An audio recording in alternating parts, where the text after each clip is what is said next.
حضور صلی اللہ علیہ وسلم کے پاس ایک مہمان آ گئے رات کے وقت میں. جب وہ آئے تو حضور نے پوچھا کھانا کھانا ہے؟ تم نے کہا کھانا ہے. جھوٹ اور بھوک کو جمع کرنا منع ہے. کہا جی کھانا ہے. تو حضور صلی اللہ علیہ وسلم نے فرمایا ازواج مطہرات کے گھروں میں پتہ کرو کچھ ہے. حضرت ام سلمہ کے گھر میں پتہ کیا تو کہا یا رسول اللہ 4 دن سے روٹی نہیں پکی. حضرت زینب سے پوچھا تو کہا حضور کئی دن سے چولہا ہی نہیں جلایا. حضرت عائشہ صدیقہ، حضرت میمونہ، حضرت سودا، تمام گھروں سے بظاہر یہ دو جہاں کے شاہ پر پاس کچھ رکھتے نہیں. دو جہاں کی نعمتیں ہیں ان کے خالی ہاتھ میں. ہر چیز ہے پر فقر اختیاری ہے. کوئی شے نہ ملی. نبی پاک صلی اللہ علیہ وسلم نے مسجد میں اعلان کیا، فرمایا کون ہے جو میرے مہمان کو روٹی کھلائے؟ ان لفظوں کا حسن کوئی حسن والا ہی سمجھ سکتا ہے. فرمایا کون ہے جو میرے مہمان کو کھانا کھلائے؟ تو ایک صحابی لے گئے اور اٹھے وہ صحابی جو صحابہ میں غریب تھے، ایک انصاری جو غریب آدمی تھے.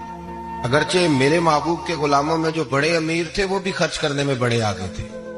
حضرت عثمان غنی رضی اللہ تعالیٰ، حضرت عبد الرحمن ابن عوف، حضرت ابو بکر صدیق رضی اللہ. لیکن یہ غریب آدمی کا حضور میں لے جاؤں گا، میں لے کے جاؤں. اور یہ بخاری مسلم ہے. حضور نے فرمایا لے جاؤ. وہ اب صحابی گھر لے گئے اور بیوی سے مشورہ کیا. بات پہ غور کرنا، ہر چیز کی بھوک دیکھی جا سکتی ہے، بچوں کی نہیں دیکھی جا سکتی. وہ انصاری حضور کے مہمان کو گھر لے گئے، جا کے بیوی سے مشورہ کیا. کہا بھلی مانس گھر میں کچھ ہے؟ تو اس نے کہا تھوڑا سا بچوں کے لیے کھانا رکھا ہے. بچوں کے لیے. بچے تو بزدل کر دیتے، بچے تو آدمی کو بزدل کر دیتے ہیں، بچے تو مار دیتے ہیں، کلیجہ پھٹ جاتا ہے بچہ بھوکا ہو، نیند نہیں آتی. اب صحابی اپنی بیوی سے کیا کہتے ہیں؟ کہتے ہیں بچوں کو بہلا کے سلا دے. اور رسول اللہ کے لیے نہیں، رسول اللہ کے مہمان کے لیے. بھئی نبی پاک کے لیے نہیں، حضور کے. تجھ سے در در سے سگ اور سگ سے ہے مجھ کو نسبت. میری گردن میں بھی ہے دور کا پٹکا تیرا، تجھ سے در در سے سگ سگ سے ہے مجھ کو نسبت. لمبی بات ہے. بچوں کو سلا دو. بی بی نے بچوں کو سلا دیا تو میاں بیوی کا مشورہ ہوا کہ مہمان کے ساتھ بیٹھ کے روٹی کھانا بھی سنت ہے. تو اب مہمان کے ساتھ بیٹھ کے کھانا بھی ہے تو کھانا ہے ایک دو آدمی کا. اب خاوند اپنی بیوی کو تیار کرتا ہے کہ میں بھی کھانے پہ بیٹھ جاؤں گا، تو بھی بیٹھ جانا. اور جب مہمان کھانے میں ہاتھ ڈال لے تو اٹھنا، کہنا او ہو دیا تو صحیح کیا ہی نہیں، ابھی بجھ جائے گا. اور جا کے دیا بجھا دینا. ہم ہاتھ ہلاتے رہیں گے، مہمان روٹی کھاتا رہے گا. اور یار اس درد کو، اس کیف کو سمجھو. گھر میں بچے بھی بھوکے، بچوں کی ماں بھی بھوکی، بچوں کا باپ بھی بھوکا. دسترخوان پہ روٹی لگ گئی، روٹیاں چن ڈالی.